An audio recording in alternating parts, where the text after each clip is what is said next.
And joining me to discuss this is a foreign policy analyst, Bolu Michael-Biyi. Good evening. Glad to have you join me. Good evening. Thanks for having me. All right. Now, how does the increase in diversity in the UK Parliament impact the country's foreign policy decisions and also international relations? You see, the parliament of a country must reflect the face of a country. Imagine a country that is predominantly black, for instance, and majority in parliament are white. That's almost apathetic. And it's not reflective of the face of the country. So it's a welcome development that there's increased diversity within the UK Parliament. This election is going to be keenly watched all over the world. And it allows for, better foreign policy decisions, because, if you have different perspective, you are likely to have a more robust outcome. And research has backed it that, 7% of teams, make better decisions when they are diverse.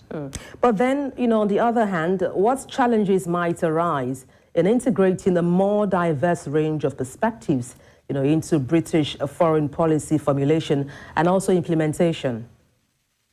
When you have, 10 different people, you have 10 different opinions, 10 different perspectives, because they have different experiences, different backgrounds and all.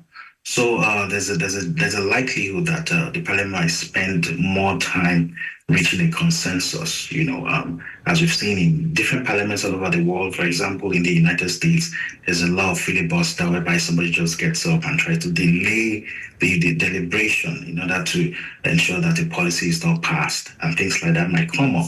And, another challenge that the parliament might face would be deciding what should be the policy priority of the government. For example, the SNP, the Scottish National Party, may have having a second referendum top of the agenda.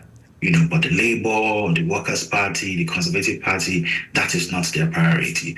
And if the SNP puts that forward and is sent to the side, they might feel aggrieved, and that's the beginning of conflict within the parliament. So some of these differences might come up, and 30% of they'll spend new teams and diverse teams spend 30% more time in reaching a consensus before they now gel and understand each other.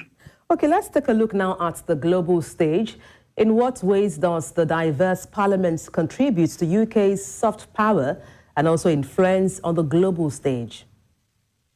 The UK is a very important nation. Historically, been a colonial power and all, and they pride themselves in having a stable economy as well as a stable, political system. And we've seen countries around the world copy the UK parliamentary style because it's widely admired, and that's soft power on its own.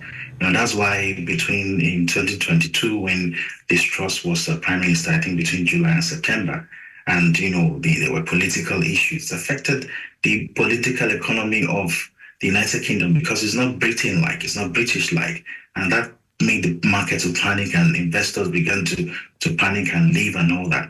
So now that things are more stable, the United Kingdom can pride itself again as a good example of a stable democracy and a stable economy.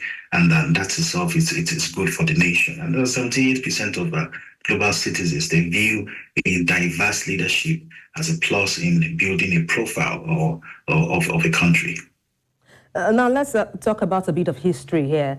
Looking at historical contexts and also recent trends, how might the composition of the UK Parliament continue to evolve in terms of diversity? And also, what implications could these have on future foreign policy directions? You see, it's been projected that by 2030, there's going to be a 20% increase in representation of minority groups. And I wish that we'll be able to exceed that figure. And when we have a diverse leadership, it boosts the profile of the country. It helps the country to make better decisions, and especially policy direction. For example, we have the mayor of London, Sadiq Khan from, Indian heritage, same as Rishi Sunak, the current prime minister. And it will surprise you that this may actually influence the kind of relationship they might have with, countries like India and entire Southeast region in terms of trade, economy, and other things. And you know what it feels like. For example, when President Barack Obama, being the first Black president of the United States, was on seat, you saw how it's kind of lifted and boosted the profile of the Black race, and that's what diversity in leadership can lead to.